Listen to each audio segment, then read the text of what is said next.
لا لا لاي ولا تروبيك تاندر، شكون فيهم من أحسن العطور الجديدة؟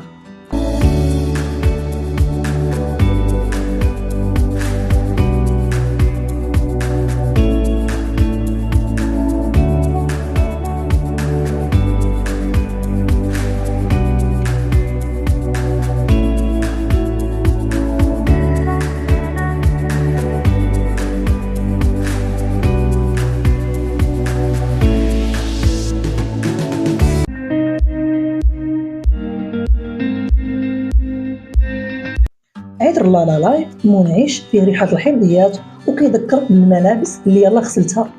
أما تروبيك تاندر فهو استوائي كريمي ودافئ. اكتشف شكون فيهم من أحسن العطور الجديدة اللي يقدر يناسبك أكثر. ملي كيوصلوا جوج عطور في نفس الوقت، الحيرة غالبا ما كتكونش في المكونات ديالهم، ولكن في معرفة شكون فيهم اللي كيناسبك أكثر. عطري لا لا لاي وتروبيك تاندر عندهم جوج أجواء مختلفين تماما تقريبا، يعني واحد منعش مشرق وكيذكرك بريحة الملابس المغسولة حديثا، والثاني استوائي كريمي وأكثر دفئا. غادي طرحوا هاد العطري توب 5 اودو بارفان في الكتالوج الجديد ديال اوريفلام ديال شهر 9. جواب سريع: اختار لا لا لاي إلا كنتي كتحب العطور الحمضية النظيفة والنشيطة مع قاعدة خشبية راقية. اختار تروبيك ثاندر إلا كنتي كتفضل العطور الفاكهية الكريمية والحسية اللي كتعطيك إحساس بالعطلة. جرب هذه النصيحة أولا إلا كنتي عادة كيعجبك العطر في البداية، ولكن كتبدل رأيك ملي كتطور الريحة فوق البشرة ديالك. دابا غنديروا واحد المقارنة بسيطة ما بين لا لا لاي وتروبيك تاندر. بالنسبة لعائلة الروائح اللي كينتمي عليها لا لا لاي فهي حمضية خشبية، أما تروبيك ثاندر فعائلة الروائح اللي كينتمي ليها هي عنبرية فاكهية. القلب ديال لا لا لاي فيه إحساس بالملابس اللي مغسولة هاد كيف، أما تروبيك ثاندر فالقلب ديالو فيه حليب جوز الهند الكريمي. القاعدة ديال لا لا لاي فيه خشب الأكيجالا حار وخشبي، أما تروبيك ثاندر فهو خشب الصندل الناعم والدافئ. إحساس العام: بالنسبة لا لا لاي فيه قميص أبيض ضوء طبيعي وطاقة نقية، أما تروبيك تاندر فهي بشرة دافئة آخر النهار وعطلة استوائية. يناسب أكثر لا لا لاي اللي كيقلبوا على تجربة جديدة تفاصيل أقل توقعا.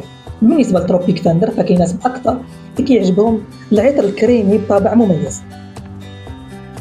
عطر لا لا لاي وتروبيك ثاندر كينضموا لنيون اود وروز مود في مجموعة توب 5 من اوريفلام اللي تبتكرات بالتعاون مع جيفودون. لا لا لاي نظارة نقية ولكن بعيدة بزاف على البساطة. عطر لا لا لاي يفتح بنفحات الليمون والبرغاموت والبيت غرين، وهو الاختيار الأكثر انتعاشا بين العطرين، وغالبا غادي يناسب أكثر الناس اللي كيقلبوا على عطر منعش للاستعمال اليومي أو في الأيام السخونة. جوهر هذا العطر كاين في التفاصيل اللي كتعطيه الشخصية ديالو: نفحة الكتان النقي مع زهر البرتقال وزهرة البيتاليا البيتالايا. هذا الإحساس بريحة الملابس المغسولة ما كينتجش من نوطة وحدة، ولكن من مزيج ديال المسك الناعم، الالدهيدات والنفحات الزهرية. المسك كيعطي النظافة والراحة، والالدهيدات كتزيد الإشراق وكتعاون العطر يبان أكثر حيوية، بينما النفحات الزهرية كتحمي من أنه يبان بارد. فوق البشرة كيكون الإحساس بحال إلا لبستي قميص أبيض يلاه تغسل، نقي خفيف ومهتمين به مزيان، ولكن بلا ما تكون الريحة غير ديال المنظف أو الحمضيات القوية. هذا الانتقال من نفحات الليمون المنعشة للقلب أكثر نعومة وإشراق هو اللي كيعطي لا لا لاي الشخصية المميزة ديالو. القاعدة ديال العطر ديال لا لا لاي اللي فيه خشب الأكيجالا أمبروفيكس والباتشولي كتزيد لمسة خشبية وتوابل خفيفة. هذا التباين هذا التباين هو اللي كيمنع العطر يتحول غير انتعاش بسيط. كاينه نفحه خفيفه في البدايه، ولكن كيبقى حتى اثر اكثر عصريه ورقي. وراء عطر لا لا لاي كاين أندريا مونتاناري، صانع العطور اللي تابع لمدرسة جيفودون للعطور، وتركيبة العطر كتبرز الهدف ديالو بوضوح. كيبدا بواحد النفحة حمضية قوية، من بعد ينتقل لقلب نقي ومشرق ويساري بقاعدة أكثر جفافا ورقي. ماشي غير عطر بالليمون منعش، ولكن عطر مصمم باش يتبدل الطابع ديالو مع مرور الوقت فوق البشرة. لمن غادي يكون هذا العطر مناسب اكثر؟ من حيث مبدا ديال لا لا لاي غادي يكون الاختيار اكثر امانا الا كنتي باغي. عطور الحمضيات والعطور المنعشه، روائح نظيفه ولكن ماشي زهريه بزاف، عطور متعدده الاستعمالات للنهار، احساس راقي وانيق بلا ما يكون حلو بزاف، عطور صيفيه ما كتفكرش غير بالبحر او الواقي الشمسي. يمكن ما يكونش هو الاختيار الافضل الا كنتي كتقلب على الفانيلا، قوام الكريمي، دفء او ريحه حلوه ومميزه. تقدر تكتشف لا لا لاي او دي بارفان توب سنت في متجر اوريفلام. تروبيك ثاندر، التين، حليب، جوز الهند، وجانب اكثر اثاره. عطر تروبيك ثاندر كيمشي في طريق مختلف تماما. المقدمه ديالو كتجمع بين التين والخوخ والضفانه، وهذا الشيء كيخلق احساس اكثر عصاره واسترخاء واستوائيه. من بعد كيجيو حليب، جوز الهند، واللوز والاوركيد الابيض. هنا كياخذ العطر القوام الكريمي اللي كيميزو على العطور الفاكهيه التقليديه. ايوا الانتعاش النقي ديال لالاي، هذا العطر كيعطي احساس بالدفء والنعومه واجواء العطله. النفحات الاساسيه ديال خشب الصندل والمسك والارز كتعطي للعطر نعومه ودفء. وبالنسبه لمحبي النفحات الكريميه اللي رائجه حاليا، ممكن يكون تروبيك ثاندر هو الاكثر جاذبيه بين العطرين الجدد. نتذكر جاك لوشيلسكي عطر تروبيك ثاندر، وحتى هو من خريجي مدرسه جيفودون للعطور، وبدل ما يتابع الطريقه التقليديه في العطور الاستوائيه اعتمد على لوشيلسكي على التباين بين التين، حليب، جوز الهند والاخشاب الكريميه. وهذا الاختيار كيفسر علاش العطر كيحسك بالألفة والغرابه والرقي في نفس الوقت، لانه ماشي غير عطر صيفي حلو وعادي. عطر فاكهي اكثر عصريه.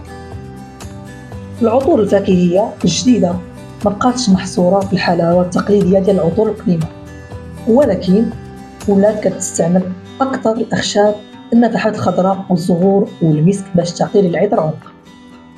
فتروبيك ثاندر التين والخوخ كيتوازنوا مع خشب الصندال والارز والمسك، وهذا الشيء كيفسر الجانب اكثر نضجا ورقيا فيه. لمن غادي يكون هذا العطر مناسب اكثر؟ ممكن يكون تروبيك ثاندر هو الاختيار المثالي اذا كنتي كتحب العطور الفاكهيه بقاعده كريميه، التين، جوز الهند، اللوز والاخشاب الناعمه، العطور اللي كتخلق احساس بالعطله، روائح اكثر حسيه واسترخاء، عطور عندها تاثير عاطفي اقوى من ماء تواليت المنعش. ممكن ما يكونش الاختيار الانسب اذا كنتي كتفضل العطور الخفيفه بزاف او الحمضيه او اللي ماشي حلوه بزاف، وحتى النفحات الحليبيه فيه ممكن تكون مثيره للجدل، لذلك من الافضل تجربوا فوق البشره ديالك. تقدر تكتشف توب سان تروبيك ثاندر او دو بارفان متجر اوريفلام. شكون فيهم اكثر تنوعا؟ من الناحيه النظريه فلا لا لاي هو الانسب للاستعمال في النهار، في الخدمه وفي الاجواء الدافئه. مزيج الحمضيات والكتان النقي والخشب كيعطي اناقه راقيه كتخليه مناسب لمناسبات مختلفه. اما تروبيك ثاندر فعنده ريحه اكثر حضورا، يقدر يكون مثالي في اخر النهار، وقت العشاء او في اي وقت بغيتي فيه عطر اكثر دفء، ولكن القوام الكريمي ديالو كيخليه اختيار شخصي اكثر. هادشي ما كيعنيش ان واحد للنهار والاخر لليل. درجه الحراره، الكميه اللي كتستعمل، وكيفاش كيتطور كل عطر فوق البشره ديالك، كلها عوامل ممكن تبدل التجربة بشكل كبير. كيفاش تجرب العطر قبل ما تاخذ القرار؟ ما تعتمدش غير على الدقيقة الأولى. صحيح البداية مهمة، ولكن خشب الأكيجارا في لا لا لاي وخشب الصندل في تروبيك ثاندر كيبان أكثر من اللي كيبدا العطر يستقر. المقارنة: دير عطر على كل معصم بلا ما تفركو. خذ الانطباع الأول ولكن ما تاخذش القرار مباشرة. شم الريحة من جديد من بعد حوالي 15 دقيقة. عاود شوف كيفاش ولات الريحة من بعد ساعتين حتى 4 ساعات.